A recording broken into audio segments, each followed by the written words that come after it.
At exactly 1:47 hours on March 10, 2026, in the ink-black waters of the Strait of Hormuz, the 21-mile-wide throat through which 20% of the global oil supply flows every single day, the world's most critical maritime choke point was about to become a kill zone. 10 days earlier, the joint U.S.-Israeli air campaign, codenamed Operation Epic Fury, had shattered the pillars of the Iranian Islamic Republic. Supreme Leader Ali Khamenei had been killed in the opening salvo. IRGC command structures across 26 of Iran's 31 provinces had been bombed into rubble. Tehran burned under the combined weight of American B-2 Spirit bombers and Israeli F-35I Adirs. But the regime had not collapsed. Not yet. And what remained of the IRGC had one final card left to play. A card that threatened to strangle the entire global economy. On March 4th, 2026, Iran officially declared the Strait of Hormuz closed to all international shipping. Within 48 hours, over 1,000 commercial vessels, supertankers, container ships, and liquefied natural gas carriers sat frozen in the Gulf of Oman, their captains unwilling to risk passage through waters that the IRGC was actively seeding with naval mines. 10 ships had already sustained damage from drone and missile attacks. 3 had sunk. The price of Brent crude detonated past $240 a barrel, triggering economic panic across every major market on Earth. Saudi Arabia, the UAE, Japan, South Korea, America's closest allies, were all screaming at the Pentagon, "Open the strait." But this was not a standard mine-clearing scenario, this was a kill trap. A 3-layered defensive system built by the Islamic Revolutionary Guard Corps Navy with Russian technical assistance, specifically designed to bleed the U.S. Navy in shallow, confined, and fiercely defended waters. Layer 1, the mines.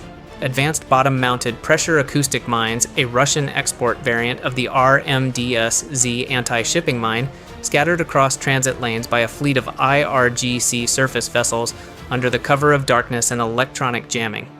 These weren't World War II relics, they were smart mines programmed to ignore small fast attack boats and lock only onto the unique magnetic and acoustic signatures of large displacement warships.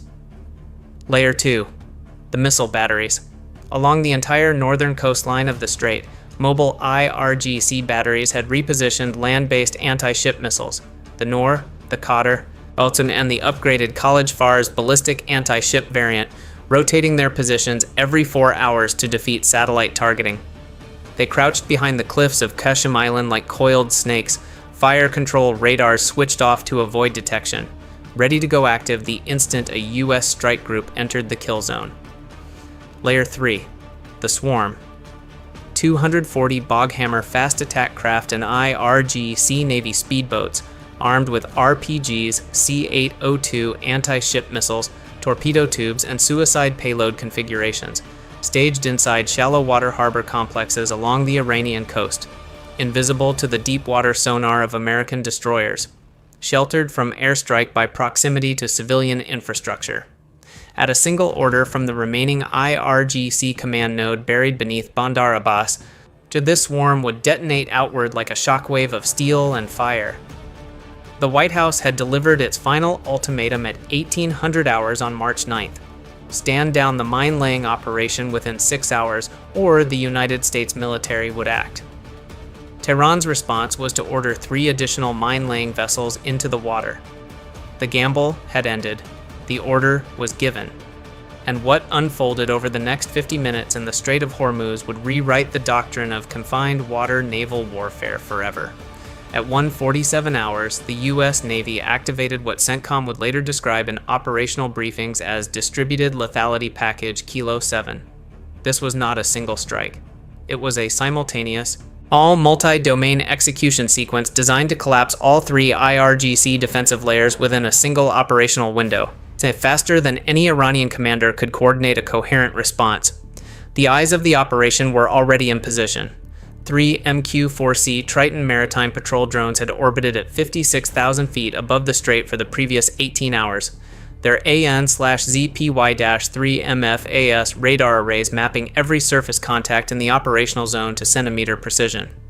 Their sensor data fed in real time via Link 16 to the USS Abraham Lincoln Carrier Strike Group, positioned 200 miles south-southeast of Hormuz in the Gulf of Oman, deliberately outside the Iranian anti-ship missile envelope.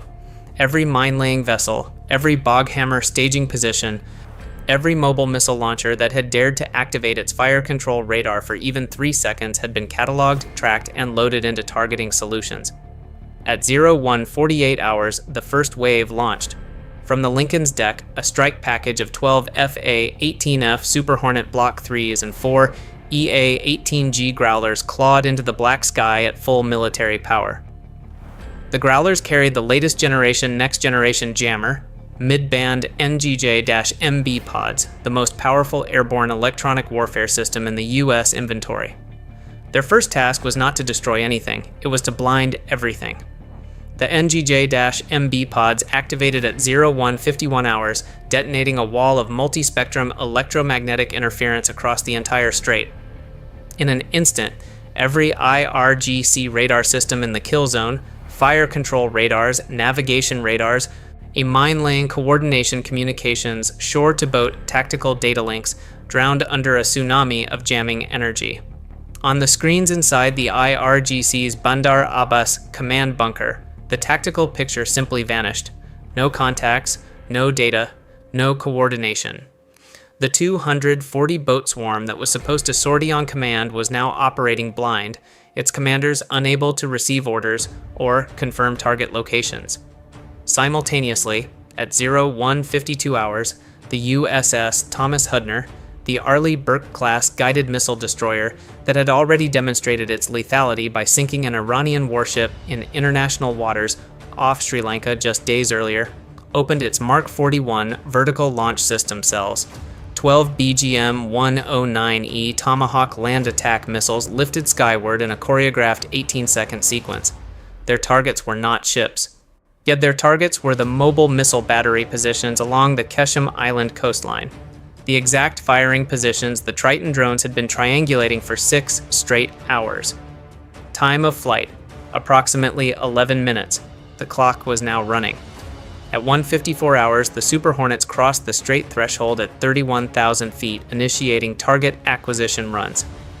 Each aircraft carried AGM-84H Slammer precision-guided missiles for the larger mine-laying vessels and GBU-53/B Stormbreaker small-diameter bombs for boghammer clusters packed into their shallow water harbors.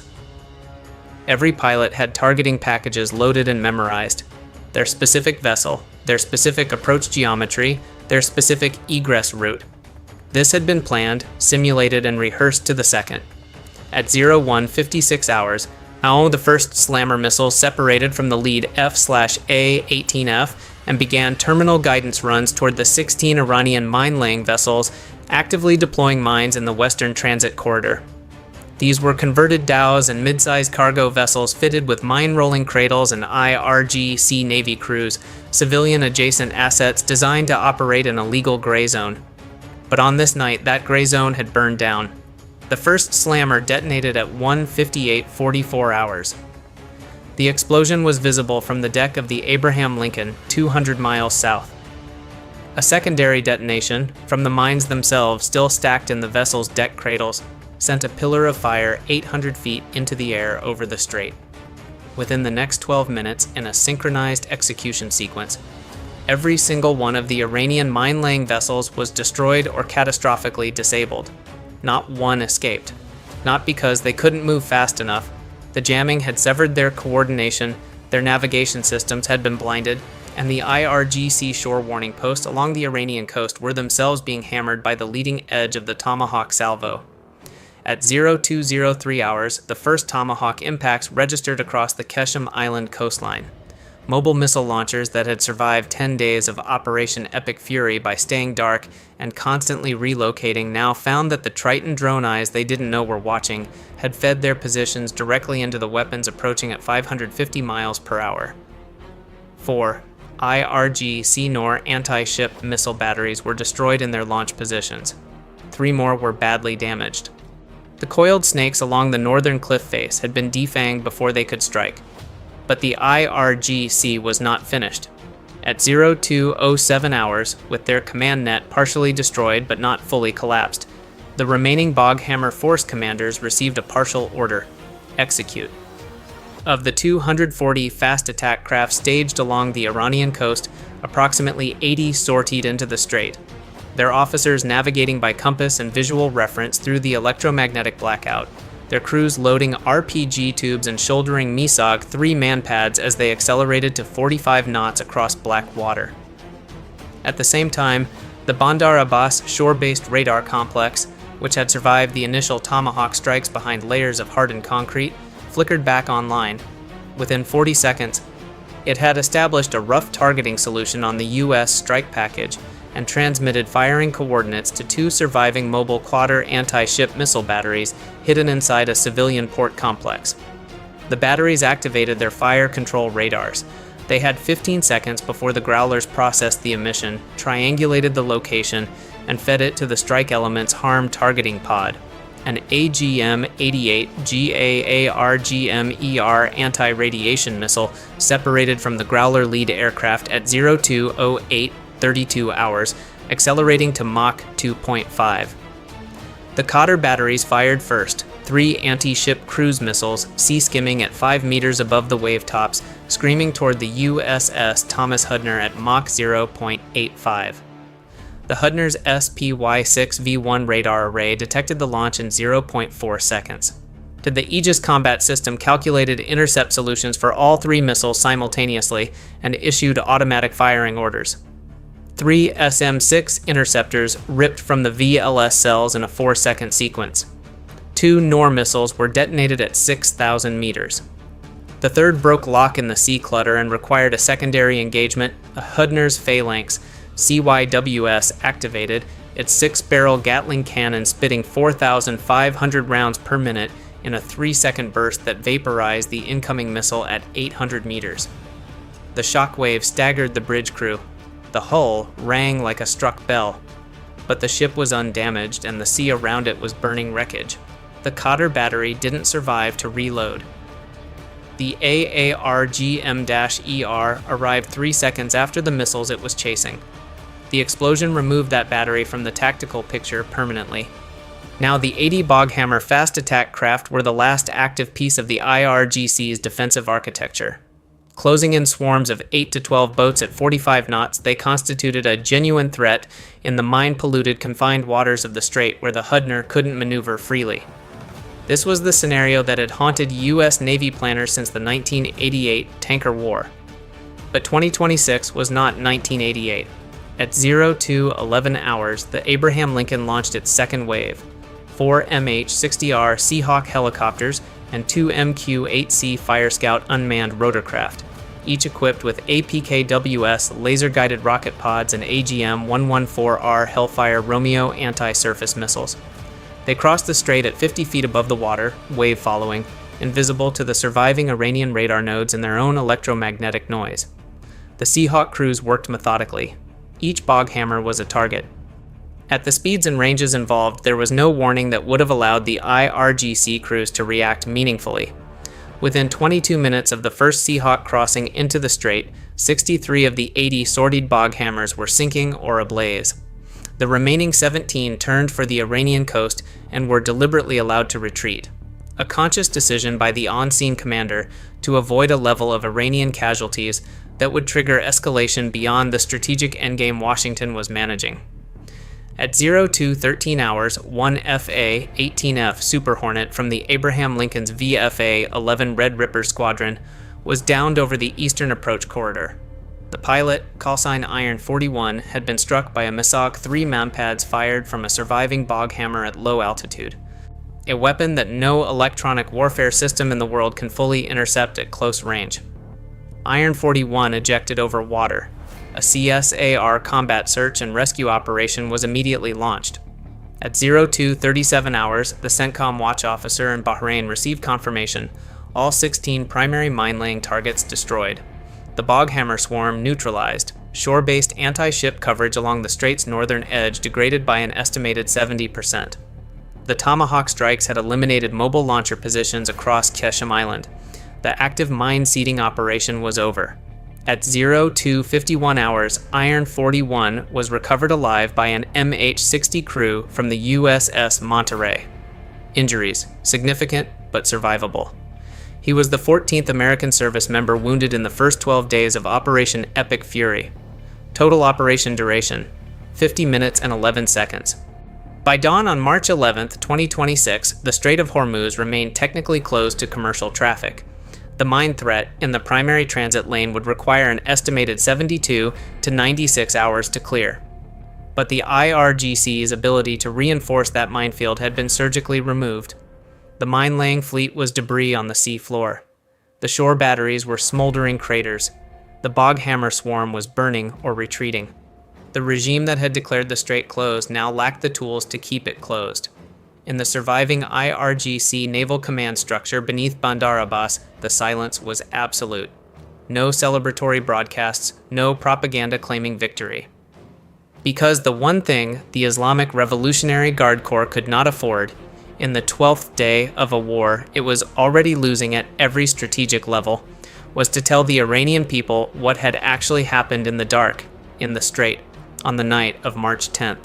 The strait had been their last card, and the U.S. Navy had taken it. The ocean is no longer a sanctuary for those who believe that geography alone is a weapon. For decades, the Strait of Hormuz stood as Iran's ultimate lever, a geographic gun aimed at the throat of the global economy, requiring no nuclear warhead to detonate panic across every trading floor on Earth. But the events of March 10th to 11th, 2026 have demonstrated with ruthless clarity that in the era of networked multi-domain warfare, no choke point can be held by a force that cannot see, cannot communicate, and cannot coordinate. The IRGC brought mines, missiles, and 240 speedboats.